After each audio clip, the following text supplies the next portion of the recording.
ಇವತ್ತು ಒಬ್ಬ ಹೋರಾಟಗಾರರು ಕಷ್ಟಪಟ್ಟು ಸಂಘಟನೆಯಲ್ಲಿ ತೊಡಗಿಸ್ಕೊಂಡು ಇವತ್ತು ಮುಖ್ಯಮಂತ್ರಿ ಆಗಿದ್ದಾರೆ.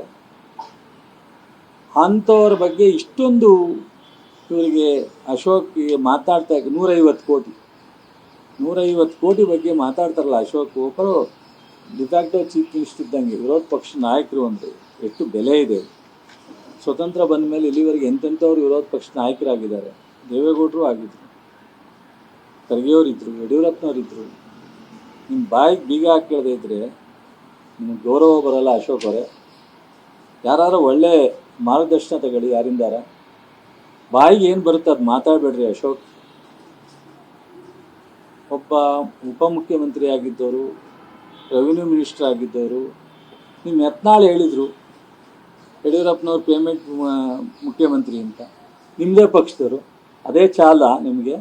ನೀವೆಲ್ಲ ದುಡ್ಡು ಕೊಟ್ಟು ಉಪಮುಖ್ಯಮಂತ್ರಿ ಆಗಿದ್ರಾ? ದುಡ್ಡು ಕೊಟ್ಟು ಮಂತ್ರಿ ಆಗಿದ್ರಾ?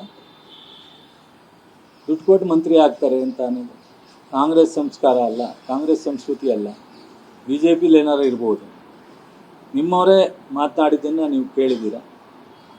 ಒಟ್ಟಾರೆ ನಾನು ಅಂದ್ಕೊಂಡಿದ್ದು ಒಂದು ಕಡೆ ಅಶೋಕು, ಒಂದು ಕಡೆ ಕುಮಾರಸ್ವಾಮಿಯವರಿಗೆ ಡಿ ಕೆ ಶಿವಕುಮಾರ್ ಮುಖ್ಯಮಂತ್ರಿ ಆಗಿರೋದನ್ನ ಸಹಿಸ್ತಲೇ ಅವತ್ತಿಂದ ಇವತ್ತವರೆಗೂ ಪ್ರತಿ ದಿವಸ ತಗೊಂಡ್ರೆ ಒಂದು ದಿವಸ ಒಳ್ಳೆಯ ಮಾತನ್ನು ಇಷ್ಟೆಲ್ಲ ಬೆಂಗಳೂರಿನಲ್ಲಿ ನಮ್ಮ ಕೃಷ್ಣ ಬೈರೇಗೌಡರು ಮೊನ್ನೆಯ ಮುಖ್ಯಮಂತ್ರಿಗಳು ಇಬ್ಬರು ಜಂಟಿಯಾಗಿ ಬೆಂಗಳೂರಿನಲ್ಲಿ ಅನೇಕ ಉತ್ತಮವಾದಂಥ ನಾಗರಿಕ ಪರವಾಗಿ ಕೆಲಸ ಮಾಡ್ತಾಯಿದ್ದಾರೆ. ಇವತ್ತು ರಾಜ್ಯದಲ್ಲಿ ಮಕ್ಕಳುಗಳಿಗೆ ಫ್ರೀ ಪಾಸಸ್ಸನ್ನು ಎಲ್ಲ ವಿದ್ಯಾರ್ಥಿಗಳಿಗೆ ಕೊಡ್ತಕ್ಕಂಥ ತೀರ್ಮಾನ ಮಾಡಿದ್ರು. ಅನೇಕ ಹೊಸ ಯೋಜನೆಗಳನ್ನ ಮತ್ತು ಕಾರ್ಯರೂಪಿಸಲಿಕ್ಕೆ ಮಾನ್ಯ ಮುಖ್ಯಮಂತ್ರಿಗಳು ಭಾಳ ಉತ್ಸುಕರಾಗಿ ಗುಲ್ಬರ್ಗ ವಿಭಾಗದಲ್ಲಿ ಅವರು ಮುಖ್ಯಮಂತ್ರಿ ಆದ ತಕ್ಷಣ ಒಂದು ರಿವ್ಯೂ ಮಾಡ್ಕೊಂಡ್ಬಂದಿದ್ದಾರೆ. ಬೆಳಗಾಂನಲ್ಲಿ ಒಂದು ರಿವ್ಯೂ ಮಾಡ್ಕೊಂಡ್ಬಂದಿದ್ದಾರೆ. ನಿರಂತರವಾಗಿ ಬೆಳಗ್ಗೆಯಿಂದ ಸಾಯಂಕಾಲದವರೆಗೂ ಕೆಲಸ ಮಾಡ್ತಾಯಿದ್ದಾರೆ. ಇದನ್ನು ಬಿಟ್ಟು ಇಷ್ಟೊಂದು ಅಸೂಯೆ ನಿಮಗೆ. ಒಕ್ಕಲಿಗರವರು ಒಬ್ಬರು ನಮ್ಮನ್ನು ಬಿಟ್ಟರೆ ಯಾರೂ ಆಗಬಾರ್ದು. ಹಿಂದೆ ಎಸ್ ಎಂ ಕೃಷ್ಣ ಆದಾಗ ಸಹಿಸಲಿಲ್ಲ ನೀವು. ಎರಡನೇ ಸಲ ಎಸ್ ಎಂ ಕೃಷ್ಣ ಅವ್ರಿಗೆ ಅವಕಾಶ ಸಿಕ್ಕಿದಾಗ ನೀವೇ ಬೆಂಬಲ ಕೊಟ್ಟು ಧರ್ಮಸಿಂಗ್ ಅವ್ರಿಗೆ ಮಾಡಿದ್ರಿ. ಎಸ್ ಎಂ ಕೃಷ್ಣ ಅವ್ರನ್ನ ಅವಕಾಶ ಇದ್ದನ್ನು ತಪ್ಪಿಸಿದ್ರಿ. ಇವತ್ತಾಗಲೇ ಡಿ ಕೆ ಶಿವಕುಮಾರ್ ಆದದನ್ನು ಸಹಿಸ್ತಲೇ ಬೆಳಗ್ಗೆಯಿಂದ ಸಾಯಂಕಾಲದವರೆಗೂ ಅವ್ರ ಬಗ್ಗೆ ಲಘುವಾಗಿ ಮಾತನಾಡ್ತಕ್ಕಂಥದ್ದು ಎಷ್ಟರ ಮಟ್ಟಿಗೆ ನಿಮಗೆ ಗೌರವ, ಎಷ್ಟರ ಮಟ್ಟಿಗೆ ಸರಿ ಜನ ಮಾತನಾಡ್ತಾ ಇದ್ದಾರೆ. ನೆನ್ನೆ ನೋಡಿದೆ ದೇವೇಗೌಡರ ಪ್ರೆಸ್ ಮೀಟ್ನಲ್ಲಿ ಕೆಳಗಡೆ ಕಾಮೆಂಟ್ಸ್ ನೋಡಿದೆ. ಯಾವ್ಯಾವ ರೀತಿ ಕಾಮೆಂಟ್ಸನ್ನು ಜನ, ಒಬ್ಬ ಸಾಮಾನ್ಯ ಜನ ಮಾಡ್ತಾರೆ ಅಂತ ಅನ್ನೋದನ್ನು ನೋಡಿದೆ. ನನಗೆ ಪರವಾಗಿಲ್ಲ, ನಮ್ಮ ನಾಡಿನ ಜನ, ಕನ್ನಡಿಗರು ಇದನ್ನು ಗಮನ ಹರಿಸಿದ್ದಾರೆ ಅಂತ ಅಂದೆ. ಅದನ್ನು ಒಂದು ಸ್ವಲ್ಪ ಕುಮಾರಸ್ವಾಮಿಯವರು, ಅಶೋಕರು ನೋಡಬೇಕು. ನಿನ್ನೆ ಅವರ ಸ್ಪೀಚ್ ಟೈಮ್ನಲ್ಲಿ ಜನ ಏನೇನು ರಿಯಾಕ್ಷನ್ ಕೊಟ್ಟಿದ್ದಾರೆ, ಸಾರ್ವಜನಿಕರು, ಸಾಮಾನ್ಯ ಜನ ಅದನ್ನು ಒಂದು ಸ್ವಲ್ಪ ನೋಡಿದ್ರೆ ಬಹುಶಃ ಅವ್ರ ಬದಲಾವಣೆ ಆಗ್ಬೋದು ಇವರ ಒಂದು ಇದು.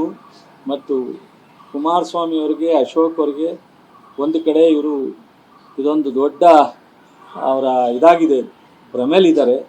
ಡಿ ಕೆ ಶಿವಕುಮಾರ್ ಅವರು ಮುಖ್ಯಮಂತ್ರಿ ಆಗಿರೋದನ್ನ ಅವರು ಸಹಿಸ್ಲಿಕ್ಕೆ ಸಾಧ್ಯ ಆಗ್ತಾಯಿಲ್ಲ. ಆದರೆ ದೇವೇಗೌಡರಲ್ಲಿ ನಾವು ಎಕ್ಸ್ಪೆಕ್ಟ್ ಮಾಡಿರಲಿಲ್ಲ ಇದನ್ನು. ದೇವೇಗೌಡರು ಎಂತೆಂಥ ಹೋರಾಟ ಮಾಡ್ಕೊಂಬಂದಿದ್ದರು. ಅವರು ಒಂದು ಸಲಹೆ ಕೊಡಲಿ, ಇದಕ್ಕೇನಾರ ಒಂದು ಫಾರ್ಮುಲಾ ಕೊಡಲಿ, ಒಳ್ಳೆಯ ರೀತಿಯಲ್ಲಿ ಇದನ್ನು ಬಗೆಹರಿಸಿ ಅಂತೇಳಿ. ಏನಾರು ಇದ್ದರೆ ನಾನು ಬರ್ತೀನಿ, ಚರ್ಚೆ ಮಾಡೋಣ ಅಂತೇಳಿ ವಿಧಾನಸೌಧಕ್ಕೆ ಅವರೂ ಬರಲಿ. ಎಲ್ಲ ಸರ್ಕಾರದ ಸೌಲಭ್ಯ ಇದೆ. ಅವರು ಮಾಜಿ ಪ್ರಧಾನಿಗಳಿದ್ದಾರೆ, ಅವ್ರು ರಾಜ್ಯಸಭಾ ಮೆಂಬರ್ ಅಲ್ಲೇ ಇರ್ಬೋದು. ಆದರೆ ಇವರಿಗೆ ಎಲ್ಲ ಥರದ ಗೌರವ ಇದೆ, ಸರ್ಕಾರದ ಸೌಲಭ್ಯ ಇದೆ.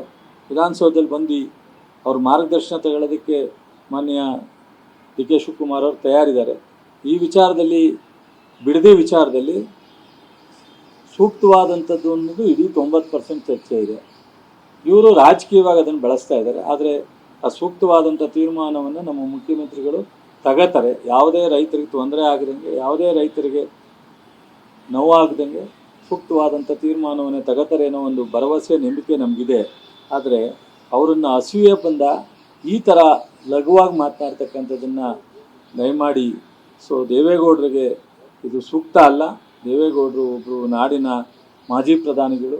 ಸೊ ನಿಮ್ಮ ಮಗ ದಾರಿ ತಪ್ಪಿರ್ಬೋದು, ಆದರೆ ನೀವು ಅವ್ರಿಗೆ ಮಾರ್ಗದರ್ಶನ ಕೊಡಬೇಕು. ಅಶೋಕ್ಗೆ ನೀವು ಮಾರ್ಗದರ್ಶನ ಕೊಡಬೇಕು. ನೀವೇ ಆ ನಿಟ್ಟಿನಲ್ಲಿ ಸೊ ಅವ್ರು ಮಾಡಿರ್ತಕ್ಕಂಥ ಸರಿ ಅನ್ನೋ ರೀತಿಯಲ್ಲಿ ಅಶೋಕ್ಗೆ ಮತ್ತು ಕುಮಾರಸ್ವಾಮಿಯವರಿಗೆ ಒಂದು ಪ್ರೋತ್ಸಾಹ ಕೊಡೋ ರೀತಿಯಲ್ಲಿ ನೀವು ಡಿ ಕೆ ಶಿವಕುಮಾರ್ ವಿರುದ್ಧ ಇಂಥ ಅನಾವಶ್ಯಕವಾದಂಥ ವಿಚಾರ, ಅದನ್ನು ಸೂಕ್ತವಾದಂಥ ವಿಚಾರವನ್ನು ಮಾತನಾಡಿದ್ರೆ, ಸೊ ನೀವು ಮಾತನಾಡೋ ರೀತಿ ಆ ರೈತರಿಗೆ ಅನುಕೂಲ ಆಗುವಂಥ ರೀತಿಯಲ್ಲಿ ಮಾತನಾಡಿ, ರೈತರ ಸಮಸ್ಯೆನ ಬಗೆಹರಿಸೋ ರೀತಿಯಲ್ಲಿ ಮಾತಾಡಿ. ಅದನ್ನು ಬಿಟ್ಟು ಪ್ರತಿಭಟನೆ ಮಾಡಿ ಸೊ ಇನ್ನೊಂದು ಸ್ವಲ್ಪ ಗೊಂದಲ ಮಾಡ್ತೀವಿ ಅನ್ನೋ ರೀತಿಯಲ್ಲಿ ಅಲ್ಲ ಅಂತ ಹೇಳಿ ನಾನು ಈ ಸಂದರ್ಭದಲ್ಲಿ ಹೇಳಲಿಕ್ಕೆ ಇಚ್ಛೆಪಡ್ತೀನಿ. ಸರಿ ಸರ್, ಏನಾದ್ರು ಇದೆ?